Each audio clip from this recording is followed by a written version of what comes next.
So I've said that I've chosen this brief enigmatic reading, as a representative of the religious point of view, or a religious point of view on human nature. But so far, no mention of God, no religion at all. I mean, so far in these opening lines, Kierkegaard really is emphasizing the absolute fundamental need for self-consciousness or self-awareness, to be a self, to be more than merely a human animal, and become a unique individual or person. Where does the religious point of view come into it? Well, I suppose we have to sort of fill in quite a bit here. We are, according to Kierkegaard, the relation which relates to itself. And that shouldn't be too mysterious, I think. That is, the relation is between the different opposites or different poles that he talks about there, the infinite and the finite, the temporal and the eternal, freedom and necessity. And I don't think there's anything wrong with regarding that as similar to our usual take on the opposition between mind and body, or spirit and flesh, in the Christian tradition. Though we are a relation of that sort, but crucially a relation which relates to itself. That is, a relation which knows itself, a relation which can ask questions about itself, and for which it can become a problem. That is, we become puzzles and problems to ourselves. We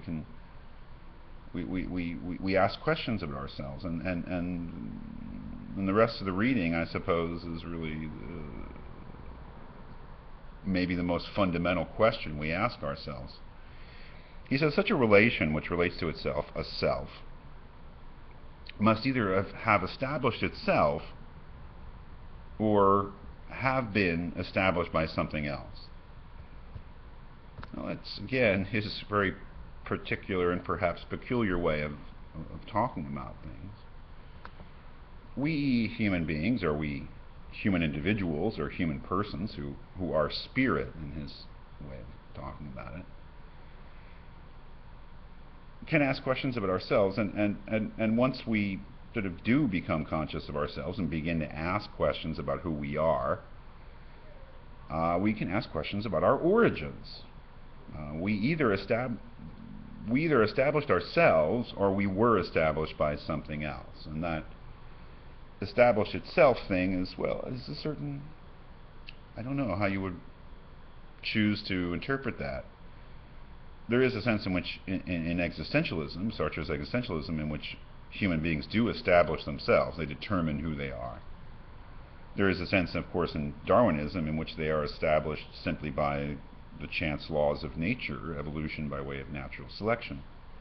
Those seem to be one choice, or one set of choices. Whereas the other one is, the human being has been established by something else. And I've always taken this to mean that the person, the human person who becomes self-conscious, conscious of him or herself, at some point must answer the question for themselves,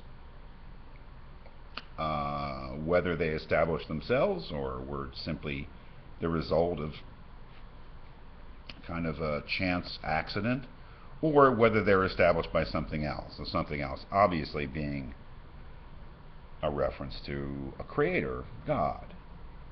That is, he seems to be right. I mean, either you were created by God, or you're just here.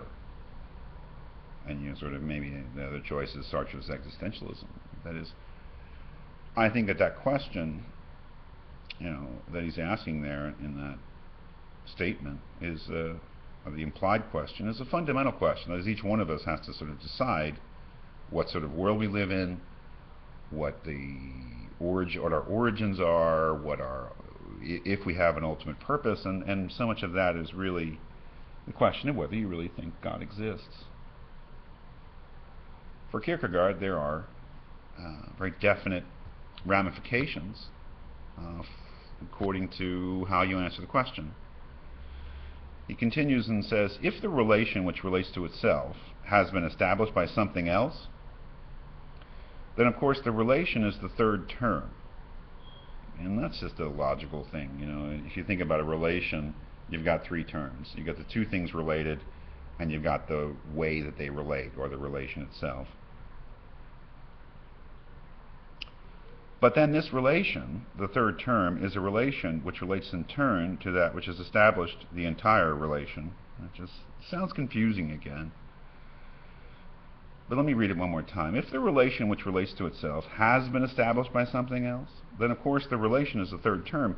But then this relation, the third term, is a relation which relates in turn to that which has established the entire relation. I don't know if that helped. If we're a relation which relates to ourselves, and let's say that we established ourselves, or we're just here in a Darwinian way, then the relation relates to itself, and that's it. Full stop, period. You know, we're conscious of ourselves, and that's it.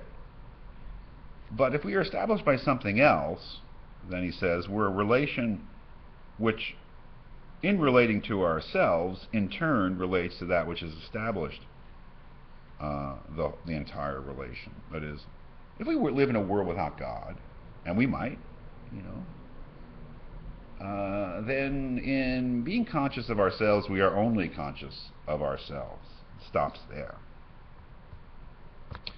But if we live in a world where we are created by something else, and he clearly means God at this point, then through relating to ourselves, we relate to that which established us.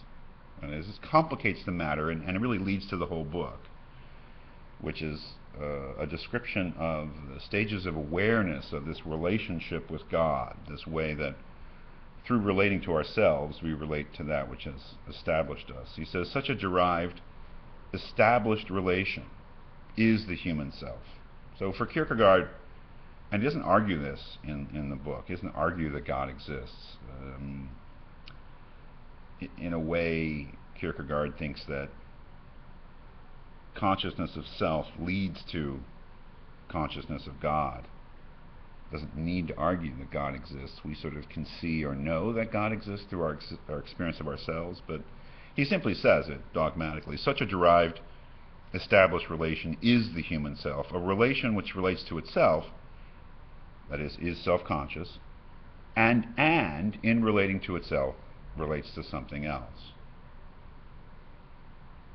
And the book is quite incredible, wonderful book, which then describes the different stages of consciousness as one becomes aware of this relation, that is, this notion that when we relate to ourselves, we also relate beyond ourselves to something else, the something else being that which established us as this relation that can relate to itself, and that being God. So I don't want to get in any more into the story, because once you start telling the story of the sickness unto death, you can't stop until the end. So I thought I'd just stop it here. A particular religious point of view, that is that the human being, or the human person, the human self, is characterized essentially by its self-consciousness. But this self-consciousness, for Kierkegaard, leads to a consciousness of God.